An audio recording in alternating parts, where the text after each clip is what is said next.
Fala pessoal, tudo bem? Estamos aqui para mais um vídeo do Nosso Deus Não Está Morto. Hoje estamos aqui para ler Marcos capítulo 4.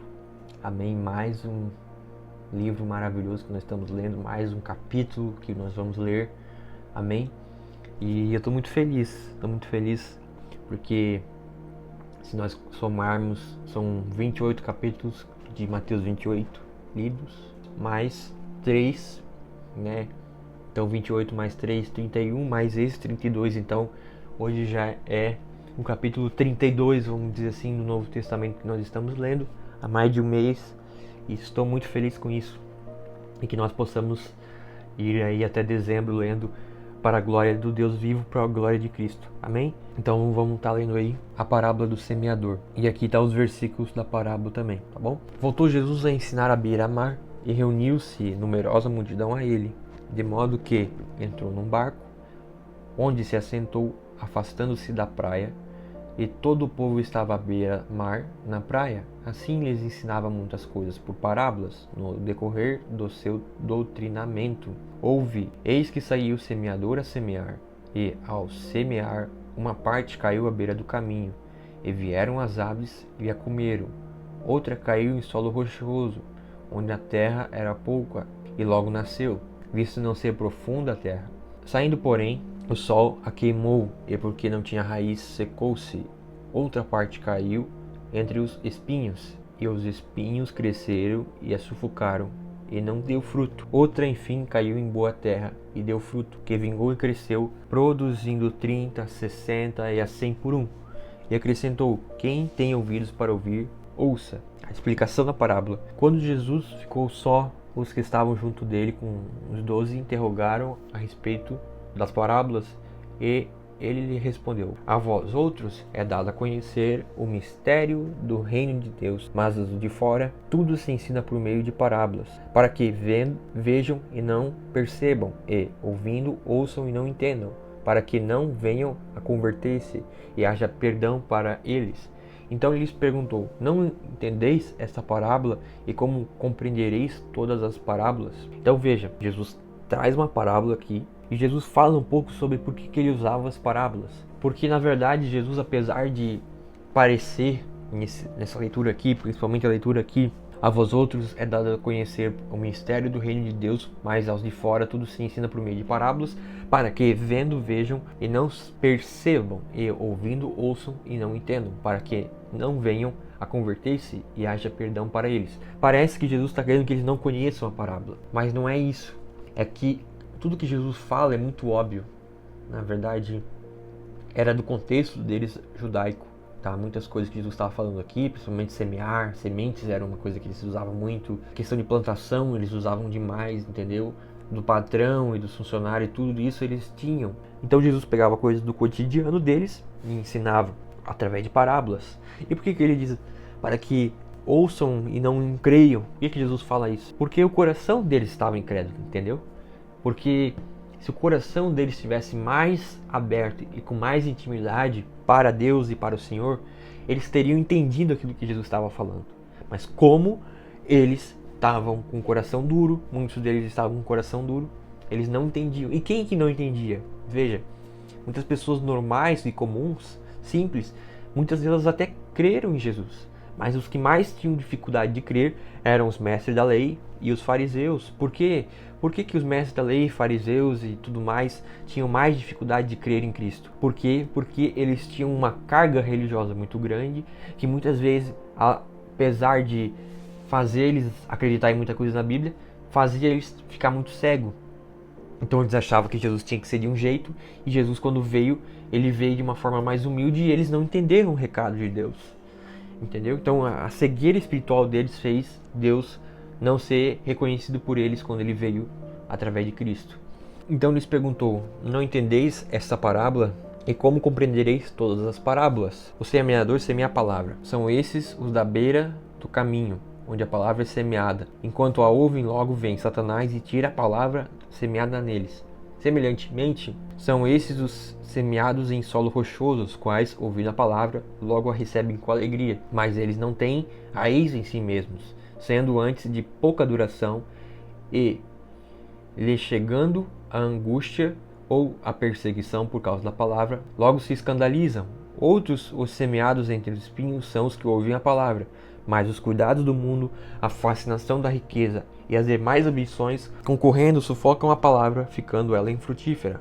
Os que foram semeados em boa terra são aqueles que ouvem a palavra e a recebem, frutificando a 30, a 60 e a 100 por um. Veja que coisa interessante aqui. Existe um poder na palavra de Deus. E o que faz, e a palavra de Deus é semente. Só que o que vai determinar se a palavra de Deus vai florescer dentro da gente é o nível da terra que nós estamos cultivando. É isso que nós aprendemos aqui. Mateus 13, 10 ao 23, Lucas 8, 9, 15 e aqui nesse texto que nós estamos lendo em Marcos 4, 10 ao 19, ao 20 no caso. O que nós aprendemos aqui? Que a palavra de Deus ela é uma semente que é semeada na vida de várias pessoas. Só que algumas porque não tem raiz, ou porque a terra é muito cheia de muita coisa, aquela semente não entra na terra e não germina e não dá fruto. Mas existem terras, que a palavra de Deus está deixando claro aqui, que ouvem a palavra de Deus, que ouvem o Evangelho, que leem a Bíblia e dizem, nossa, é isso que eu quero para minha vida. Vão lá, adubam a terra, fazem as coisas, preparam a terra, e a terra recebe a palavra de Deus e ela dá fruto. Entendeu? Então, por que muita gente estuda teologia, estuda muita coisa, estuda a palavra de Deus, mas não dá fruto, não cresce, não frutifica? Porque não regou a terra. Porque não preparou o coração. A terra é o coração. E o nosso coração precisa estar preparado para receber a semente, que é a palavra de Deus. E como que a gente prepara o nosso coração? Pedindo ao Espírito Santo que nos ilumine. Pedindo a Deus que nos ilumine para ler a palavra de Deus e entender aquilo de verdade. Porque não basta eu ter só uma revelação intelectual, onde eu pego um livro e eu entendo ele intelectualmente. Eu preciso que aquilo desça para o meu coração. Se aquilo está só aqui e não vai para cá, não vai trazer mudança. A palavra de Deus precisa entrar na minha mente e ela precisa descer para o meu coração, para aquilo gerar mudança.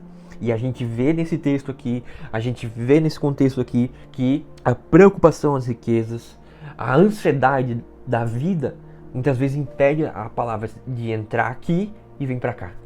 Entendeu? Então a palavra de Deus, para muitas pessoas, ela entra no coração, mas como o coração não tem raiz, como está preocupado com riquezas, como está preocupado com várias coisas, Satanás vem, arranca aquela semente e a pessoa não cresce no Senhor. E é por esse motivo que muitas pessoas vão para a igreja, ouvem a palavra e não concordam, vão embora. Ou concordam, ficam um tempo e depois vão embora. Por quê? Porque nós precisamos retirar tudo aquilo que nos impede de entender mais da palavra. E o que muitas vezes nos impede de entender mais da palavra? De entender mais da palavra? A nossa preocupação com as coisas daqui. Entendeu? Então a gente precisa estar ligado com esse quesito aí. O semeador semeia a palavra, são esses à beira do caminho, onde a palavra é semeada, enquanto ouve, logo vem Satanás e tira a palavra semeada neles. Ou seja, na hora que a palavra vem ser semeada, Satanás tira. Por que tira? Porque a pessoa não tinha raiz, não estava buscando tanto. Entendeu? Semelhantemente são esses os semeados em solo rochoso, os quais, ouvindo a palavra, logo a recebem com alegria. Mas eles não têm raiz em si mesmos, sendo antes de pouca duração. Em lhe chegado a angústia ou a perseguição, por causa da palavra, logo a escandalizam. Outros semeados entre os espinhos são os que ouvem a palavra, mas os cuidados do mundo, a fascinação da riqueza e as demais ambições concorrendo sufocam a palavra, ficando ela infrutífera. O que a gente vê até aqui então? Que a palavra de Deus pode sofrer concorrência com outras coisas. Nós podemos ler a Bíblia, entender livros de teologia, ser mestre em estudar a história da igreja. Mas se a gente deixa outras coisas tomarem lugar da palavra de Deus, a palavra de Deus não tem tempo de germinar dentro do nosso coração e dar fruto. Amém? Vejam, os que foram semeados em boa terra são aqueles que ouvem a palavra, recebem, frutificando 30, 60 e a 100 por um. Ou seja, eu tenho que entender a Bíblia, tenho que estudar a Escritura e não tenho que ser ignorante, eu tenho que saber as coisas. Eu não devo ficar na opinião de pastor A, X, Y, Z. Eu devo ler a Bíblia, estudar teologia sim, devo ler bons livros de Bíblia, ler a palavra de Deus, estudar, fazer teologia. Se tiver que fazer mestrado, doutorado, faça, porque é bênção. Ah, porque não vou estudar, porque minha fé vai se esfriar. Mentira do diabo. Se você estuda, e você estuda bastante a palavra de Deus, você cresce espiritualmente. E esse negócio de que você estudar vai acabar com a sua fé, não. A teologia, ela não apaga a tua fé. A teologia, ela apaga só o fogo estranho, mas o fogo verdadeiro do Espírito Santo, ela faz florescer ainda mais. Por isso que nós devemos estudar a palavra de Deus todos os dias, e nós devemos estudar teologia sim, leia bom livro de teologia sim, estude a história da igreja sim, mergulhe fundo. Por quê? Porque isso é bênção. Por que muitas pessoas se afastam quando estudam teologia, estudam isso, estudam aquilo? Porque o coração delas não entendem as coisas.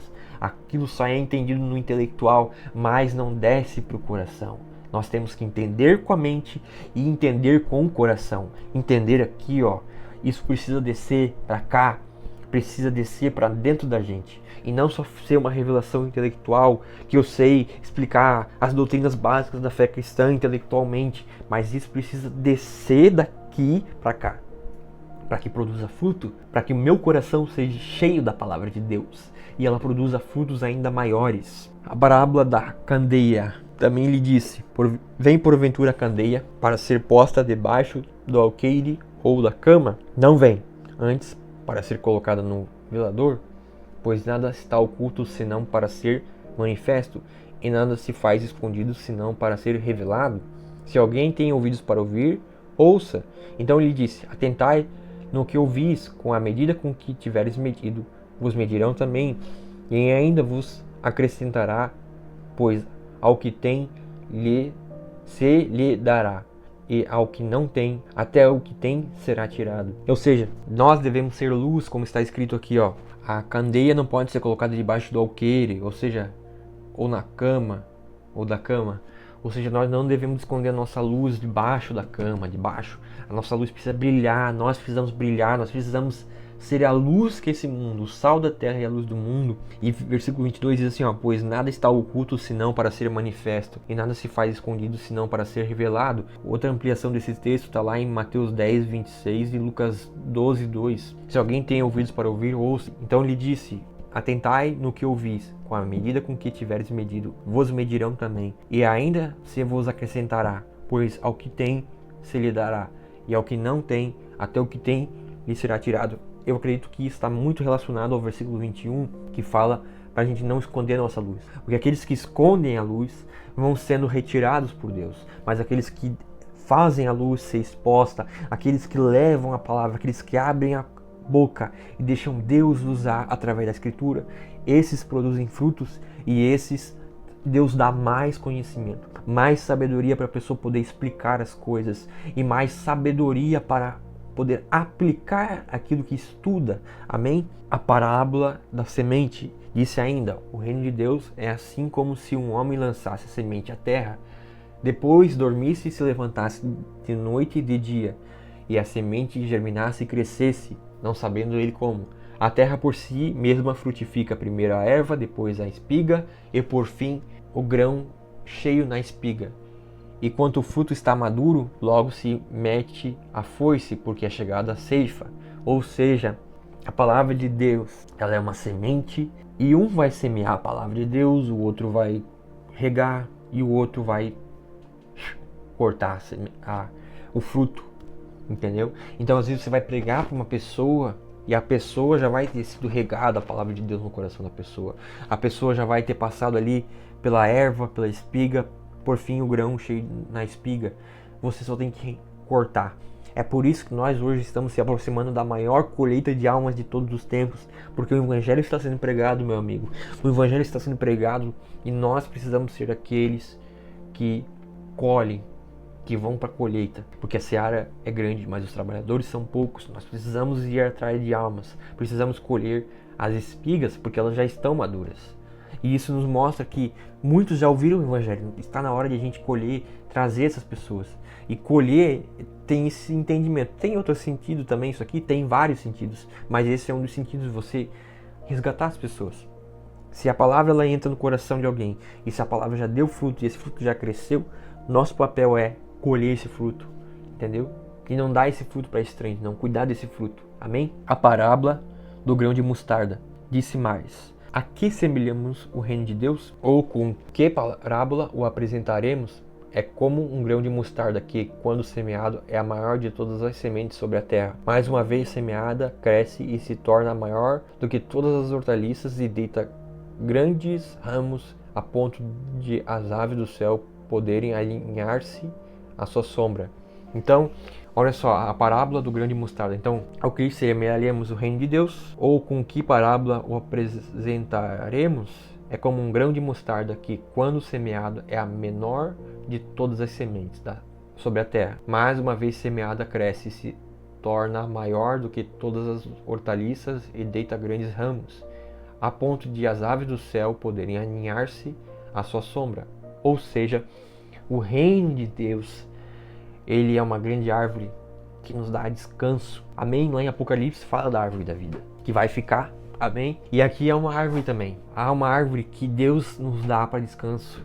A árvore é o que?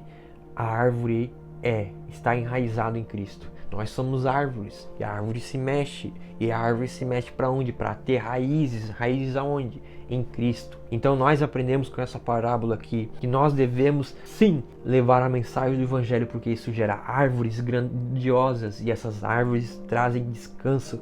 Amém? Vamos lá, porque Jesus falou por parábolas e com muitas parábolas semelhantes lhes punha a palavra, conforme o permitia a capacidade dos ouvintes, e sem parábolas não lhes falava. Tudo, porém, explicava em particular aos seus próprios discípulos. Por que Jesus explicava em particular para os discípulos e não explicava para as pessoas? Porque se as pessoas tivessem um coração mais quebrantado, elas também iam crer nas parábolas. Veja, se nós temos um coração quebrantado diante de Deus, nós também vamos entender mais aquilo que Deus está falando.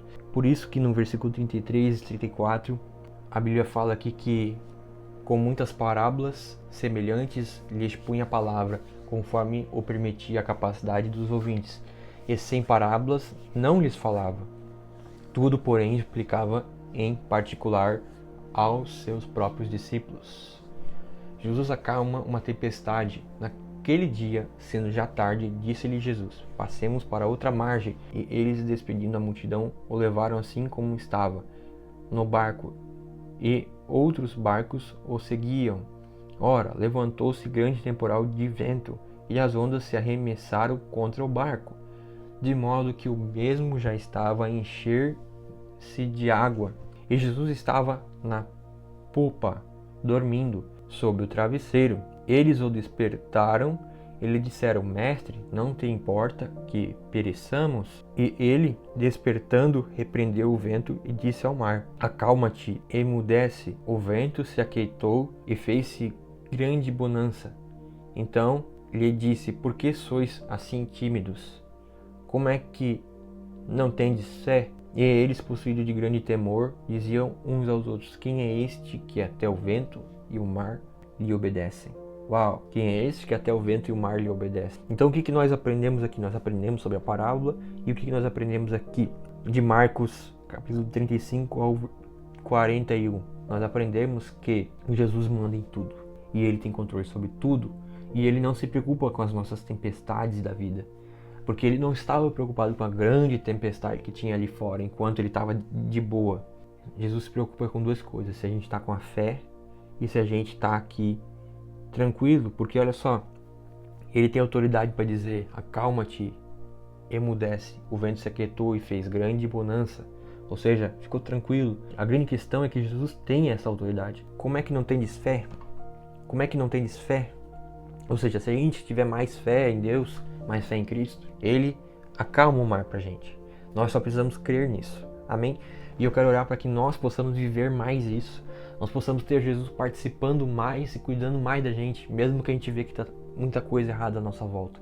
Senhor Deus, obrigado pela palavra, obrigado por a palavra fazer muito fruto na nossa vida, Pai. E que nós possamos ser pessoas que amam a Tua palavra de todo o coração, Pai. Obrigado por cada um de nós e, Pai, que nós possamos descansar assim como Jesus descansou e teve autoridade sobre a tempestade, Pai. Em nome de Jesus, Tu és aquele que acalma a tempestade, Pai.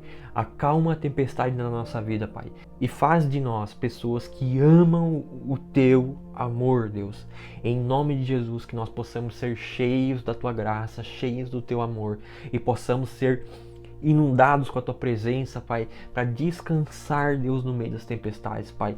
Em nome de Jesus Cristo, eu oro dessa forma. E Deus abençoe aí. Até amanhã, Amém? Para nós lermos Marcos 5, em nome de Jesus Cristo.